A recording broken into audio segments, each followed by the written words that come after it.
الحمدللہ والصلاة والسلام علی رسول اللہ۔ باب العمل والحرص، لمبی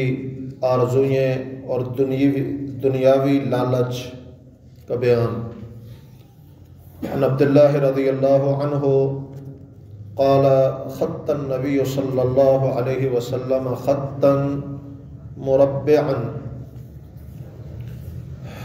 عبداللہ بن مسعود رضی اللہ تعالی عنہ بیان کرتے ہیں کہ نبی کریم صلی اللہ علیہ وسلم نے ایک مربع شکل کا خط کھینچا،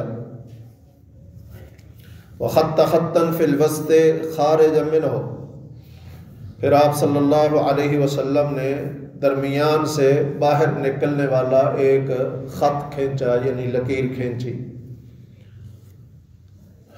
صغارا الی ھذا الذی فی الوسط من جانبہ، اور اس درمیانے خط کے ساتھ چند چھوٹے چھوٹے خطوط، چند لکیریں آپ صلی اللہ علیہ وسلم نے کھینچ دی۔ فقال، پھر آپ نے فرمایا ھذا الانسان وھذا اجلہ محیط بہ، یہ درمیان والا جو خط ہے، درمیان والی لکیر جو ہے، یہ انسان ہے، اور یہ مربع شکل کا خط لکیر جو ہے یہ اس کا وقت مقررہ ہے۔ وَهَذَا الَّذِي هُوَ خَارِجٌ عَمَلُهُ، اور یہ جو سائڈ سے لکیروں نے گھیرا ہوا ہے یہ اس کی امیدیں ہیں، آرزوئیں ہیں۔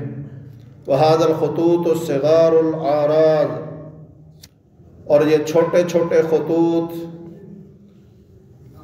آفات، بلائیں، مصیبتیں ہیں۔ فَإِنْ أَخْطَاهُ هَذَا نَحَسَهُ، اگر محفوظ رہا تو ایک سے محفوظ رہا تو یہ دوسری آفت، دوسری مصیبت اسے گھیر لیتی ہے۔ وَإِنْ أَخْطَا هَذَا نَحْسَهُ هَذَا، اگر اس سے بچ گیا تو دوسری کوئی اسے آ کر گھیر لیتی ہے۔ یعنی ایک مصیبت نہیں، کئی مصیبتیں آپ صلی اللہ علیہ وسلم نے انسان کے لیے بیان کی ہیں، لیکن چاروں طرف سے انسان کو گھیرا ہوا اس کے وقت مقررہ ہے، کسی طرف بھی اس وقت مقررہ سے نکل کے بھاگ نہیں سکتا، چاہے جتنا بھی جائے گا، جس طرف بھی جائے گا، آگے سے اس کا وقت مقرر اسے وہیں پر ہی گھیر لے گا۔ اور درمیان میں جو زندگی ہے اس کے اندر مصائب، مشکلات، تکالیف، پریشانیاں ایک سے بڑھ کر ایک ہے، ایک سے اللہ بچا لیتا ہے، کسی دوسری کے اندر بندہ مبتلا ہو جاتا ہے، ایک آزمائش سے ابھی پورا باہر نہیں نکلتا کہ کوئی اور مصیبت آزمائش آ جاتی ہے۔ تو مصائب و مشکلات انسان کو گھیرے ہوئے ہیں، لگی ہوئی ہے، لیکن آپ صلی اللہ علیہ وسلم نے جو اس مربع شکل میں لمبی لکیر کھینچی، اس میں فرمایا یہ بندے کی آرزوئیں ہیں جو اس قدر بڑی ہیں، لمبی چوڑی ہیں کہ اسے وقت مقررہ سے بھی باہر نکال لے جاتی ہیں، خیالی طور پر، سوچ کے لحاظ سے، کہ بندہ موت کو بھول جاتا ہے، اپنے وقت مقررہ کو یاد نہیں رکھ پاتا، اور اپنی امیدوں کے پیچھے، اپنی آرزوؤں کے پیچھے، اپنی خواہشات نفس کے پیچھے بھاگا رہتا ہے۔ تو اللہ سبحانہ و تعالی ہمیں بھی مصائب و مشکلات سے محفوظ رکھے، اپنی موت کو یاد رکھنے کی توفیق بخشے،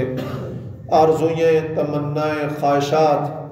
اللہ وہی ہمیں عطا کرے جو ہماری دنیا کی ضرورت کی ہیں، اور تب تک اللہ زندگی دے جب تک ہماری زندگی آخرت کے لیے بہتر ہے، اور تب اللہ ہمیں موت دے جب ہماری موت آخرت کے لیے بہتر ہو۔ اقول قولی ھذا واستغفر اللہ۔